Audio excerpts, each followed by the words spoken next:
I didn't know I was mutilated as a baby until I was 15. My clitoris was cut off when I was a week old, and this is something that happens to nearly all the girls in the Gambia. It's called female genital mutilation. When I was 8 years old, my marriage was arranged to a guy that lived in New York. I wasn't eligible to live with him because I was still very, very young. And when I hit puberty, that was when I was going to be eligible to get married. And that's when my horror started.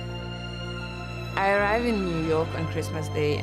My husband was at the airport to pick me up. As soon as I get to my aunt and uncle's house, there was people, there was cooking, there was everything. And I knew that that was it.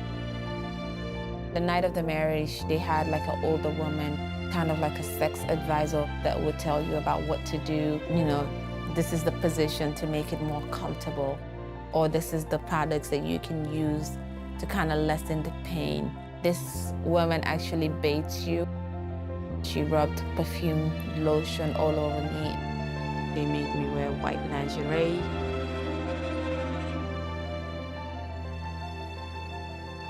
They took me to his house. When I got there, they took me inside the room. Then they left me there by myself with him.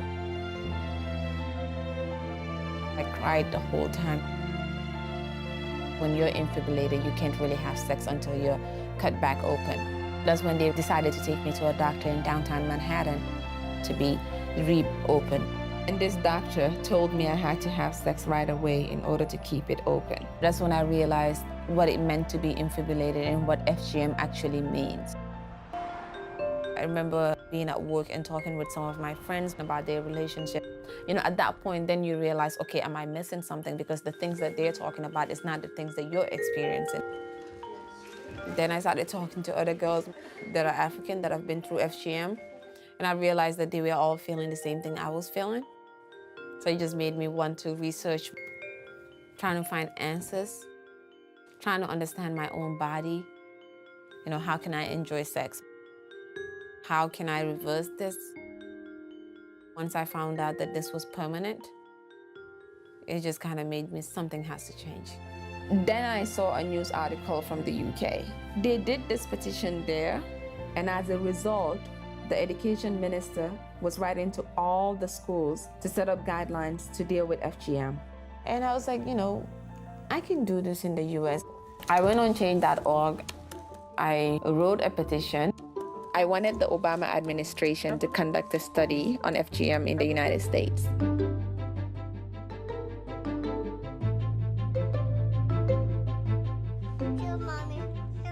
Okay. I started tweeting about it. I started looking for people to support the idea. And then Equality Now decided to add their name to the petition. When The Guardian came on board, the numbers started going up. We went from 10 signatures a day to thousands of signatures a day. Just past 83,000, that's amazing. Over 200,000 people signed our change.org petition. People will think your mama is right and Obama needs to do something.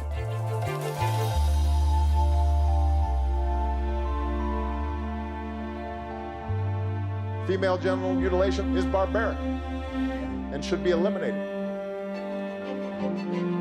This shows that ordinary people can believe in something and make a difference and make a change.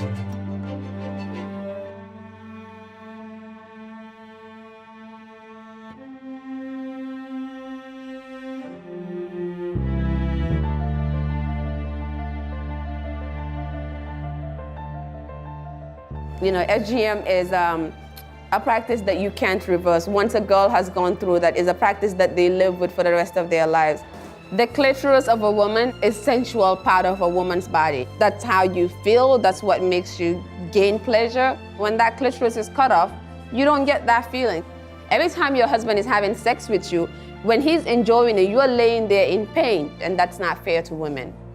FGM is not sunnah. But day before yesterday, they said that FGM is a sunnah. The Prophet does not condone violence against women, and FGM is actually violence against women.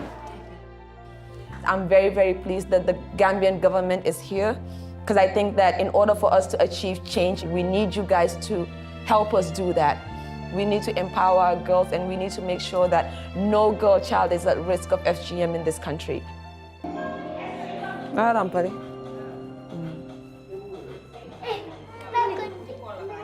Mane maza kanini alla nyagaru le nyagaru mane namma kiani lani anna bani ko rundia goyenga sunna kama ki rundi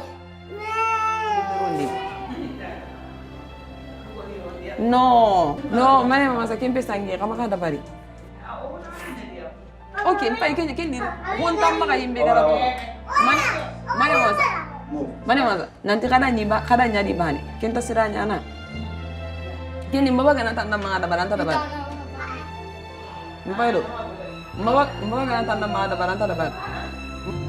As a result of my campaign, he's actually spent some time to research FGM and how harmful it is to women. It's huge for him to actually accept that and for him to say that my dad agreed not to cut baby Khadija. I'm going to be the first baby in my family to not go through FGM.